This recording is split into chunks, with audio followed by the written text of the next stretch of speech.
Alright guys, welcome back to part 2 of my new project. Today I can't do much with getting this headset sorted out as I don't have a headset that fits. I'll get that sorted out later. Can't get an engine because I'm not actually allowed to go out and pick one up, even if I did find one. So I can't really go out and go to any shops, get any parts or anything because the whole country's in lockdown. We're now on level 4.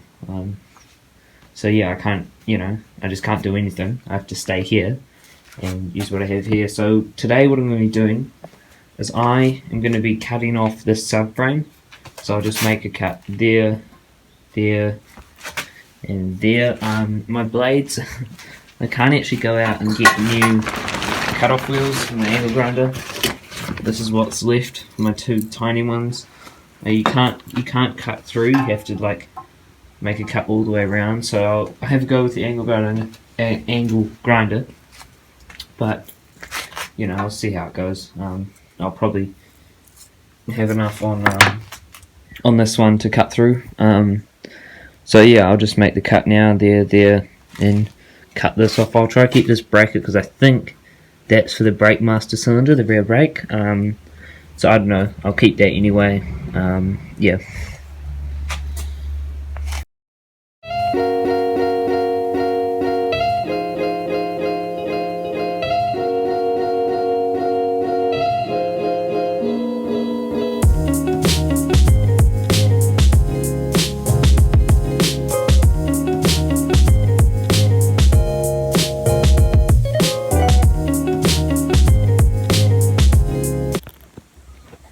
Okay, so what I did is I started off with the angle grinder, but since the blade's so small, I'll probably unplug that before I do that.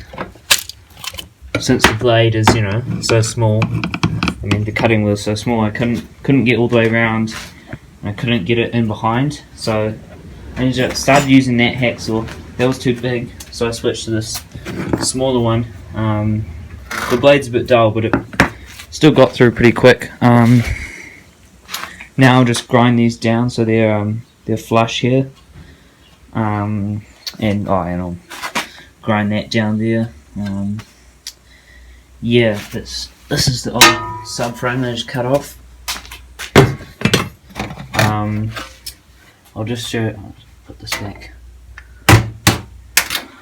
Yeah, so this is the old one. Yeah, some people will try to do some repairs here. I think I know why this bike doesn't have any surface rust on the frame. I started chipping away here and I think they must have put some sort of metal, I don't know, some sort of coating on it, and it started to chip away in a couple areas, and you see that started to rust there, so some really hard protective coating. Anyway, yeah, this stuff's pretty thin. No, for a 254 stroke, a little small, but anyway, yeah, so that's the old one. I'll get you grinding these down. I'll just use where is it, this grinding disc, just grind those flush. So yep.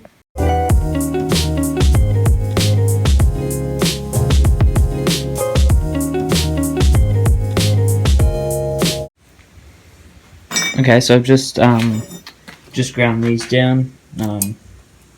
Just ground these ends off. Yeah, I didn't grind them all the way back to this shock mount. I didn't grind off all of that tube, and I just left it like that. And I don't know what I'm going to do down here. I might end up just cutting that and then re-welding the new subframe onto this piece again. I definitely won't cut that off.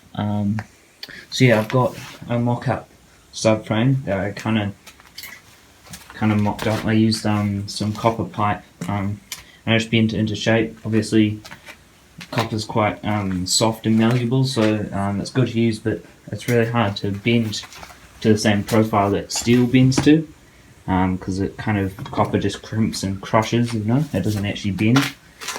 So I'll just something under here somewhere. This is it.